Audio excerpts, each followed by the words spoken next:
Hi friends, ఈరోజు మన recipe పెసరపప్పు పాయసం. దీనికోసం కావలసిన ఐటమ్స్. వీడియో నచ్చినట్లయితే లైక్, షేర్, సబ్స్క్రైబ్ చేసుకోండి ఫ్రెండ్స్. అదేవిధంగా మీ యొక్క అభిప్రాయాలను మా కామెంట్ రూపంలో తెలపండి. హాయ్ ఫ్రెండ్స్, ఈరోజు మన రెసిపీ పెసరపప్పు పాయసం. ఎలా చేయాలో తెలుసుకుందాం. దీనికి కావలసిన ఐటమ్స్ ని కరెక్ట్ గా వేసుకుంటే ఎంతో రుచికరమైన గుమగుమలాడే పెసరపప్పు పాయసం రెడీ. దీనికోసం కావలసిన ఐటమ్స్: పెసరపప్పు, నెయ్యి, పాలు, బెల్లం, తురిమిన కొబ్బరి, జీడిపప్పు, కిస్మిస్, యాలకులు. ముందుగా స్టవ్ ఆన్ చేసుకుని ఒకవైపు పెసరపప్పు ఉడికించుకుంటూ మరోవైపు పాలు మరిగించుకోవాలి.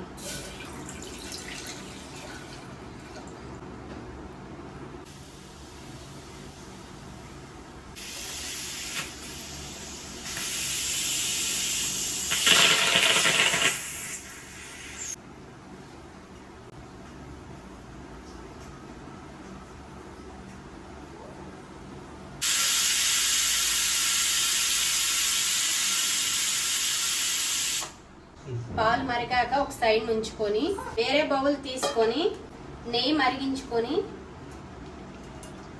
ఇందులో జీడిపప్పు, కిస్మిస్ దోరగా వేయించుకొని ఒక పక్కన ఉంచుకోవాలి.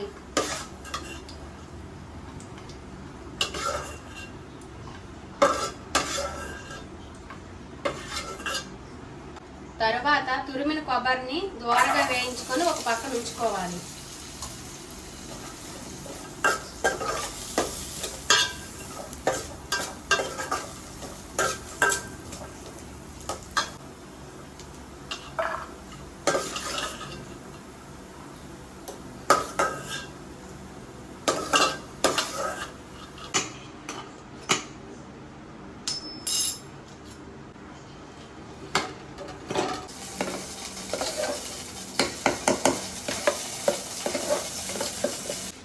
చూసారుగా పప్పు ఎంత చక్కగా ఉడికిందో.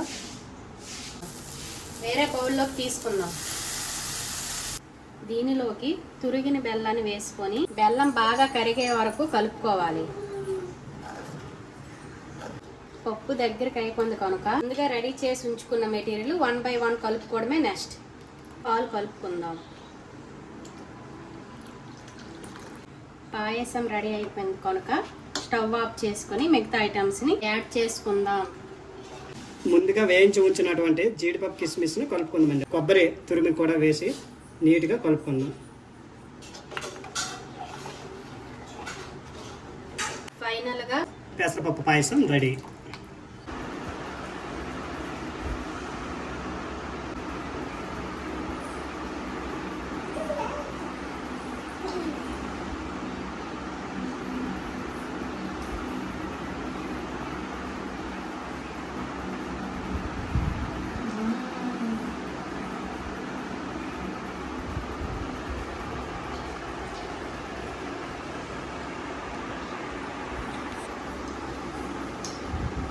ఈ వీడియో నచ్చినట్లయితే like, share, comment and subscribe చేసుకోండి ఫ్రెండ్స్.